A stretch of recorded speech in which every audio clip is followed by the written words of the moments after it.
Now, the attorney and national security analyst Ari Aramesh for some more on the situation on the Ukrainian border. Ari, good to speak with you this morning. So, what's your assessment of the way that President Biden addressing the nation and the Russian people last night was to that news that Russia has apparently withdrawn some forces?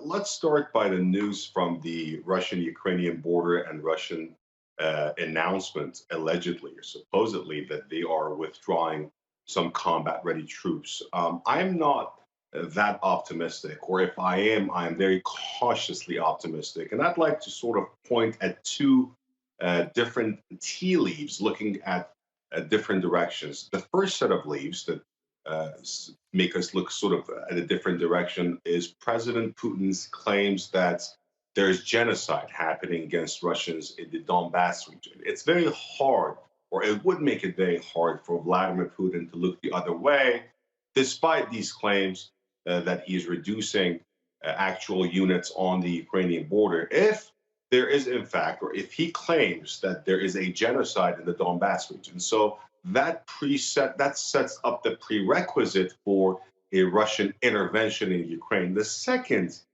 set of indicators that were troubling is the Russian parliament, the Duma, passed a non-binding resolution recognizing that the runaway regions of Ukraine. Now, again, it's a non-binding resolution, but if you are recognizing parts of Ukraine as independent sovereign states that are not even under rebel control, how are you going to bring about their independence? That also signals some sort of Russian military intervention. And thirdly, yes, I think President Biden and the U.S. administration did the right thing here.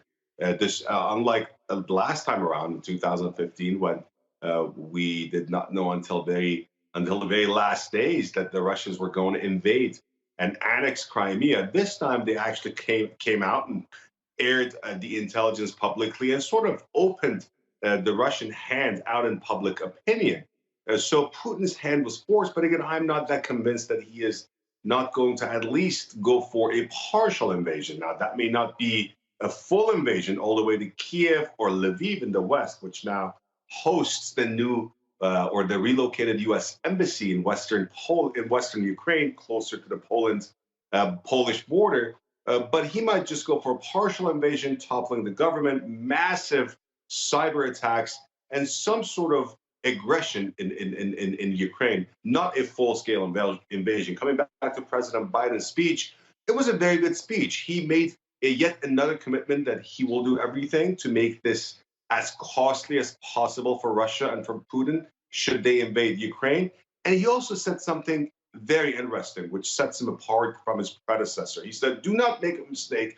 We will support and we will defend every inch of aggression against our NATO members. And he's thinking about Lithuania, Latvia, and Estonia. Those are the three countries that actually border the Russian Federation, and the four countries bordering Ukraine. You're talking about Hungary, you're talking Slovakia, you're talking about Poland, and you're talking about Romania. So a very strong speech, and again, making yet another commitment that we are committed to our Western allies, and we're committed especially to our most important military alliance since World War II, and that's NATO. You think that there could still be a partial invasion of Ukraine? And to what end and what response do you think there will be then from the West? We heard in the last few days that Russia is seemingly not scared at all of those very high sanctions that are due to be put in place.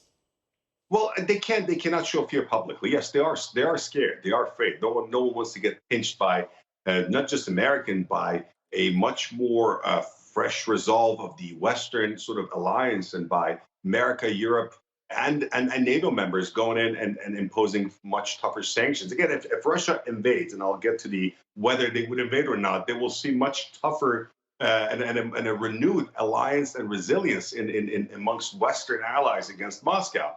Would Russia invade or not? Again, I see more arrows pointing at the direction of yes. And again, if they are to invade, they have a pretty narrow window of opportunity. Keep in mind, it's pretty muddy in eastern Ukraine, and for bringing armor, to bring mechanized sort of divisions, and to bring mechanized armor into eastern Ukraine, you need really icy grounds. Now, the weather has been exceptionally warm the past couple of weeks, it has started to freeze recently. So you have about now, I would say February 20th to about March 20th before the ice starts to thaw out. So you can bring in some heavy equipment on ice and you don't have to deal with mud. Now, yes, they can Yeah, invade with sorry, mud. I'm not saying that's Ari, impossible, but it'll make it a lot easier to have icy grounds. absolutely right. I'm sorry to interrupt you, Ari, but we have run short of time, so I do appreciate your analysis. Ari Aramesh there, thank you.